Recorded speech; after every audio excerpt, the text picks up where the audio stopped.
সংগ্রামী উপস্থিতি, দীর্ঘ 33 বছর পরে জাহাঙ্গীরনগর বিশ্ববিদ্যালয়ে ছাত্র সংসদ নির্বাচন শুরু হয়েছে। জুলাই অভ্যুত্থানের অন্যতম দাবি ছিল ছাত্র সংসদ ভিত্তিক ছাত্র রাজনীতি দেশে চালু থাকবে। তারই ধারাবাহিকতায় গত 9 সেপ্টেম্বর ঢাকা বিশ্ববিদ্যালয়ে চমৎকার পরিবেশে সুষ্ঠুভাবে ছাত্র সংসদ নির্বাচন অনুষ্ঠিত হয়েছে এবং তারই আলোকে গতকাল 10 সেপ্টেম্বর জাহাঙ্গীরনগর বিশ্ববিদ্যালয়ে অত্যন্ত মনোমুগ্ধকর পরিবেশে নির্বাচন শুরু হয়েছিল।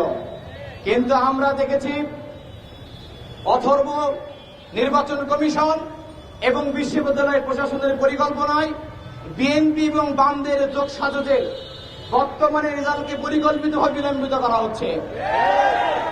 আমরা দেখেছি, আপনারা জেনে থাকবেন, জাহাঙ্গীরনগর বিশ্ববিদ্যালয়ে যে অব্যবস্থাপনাগুলো চলছে, এত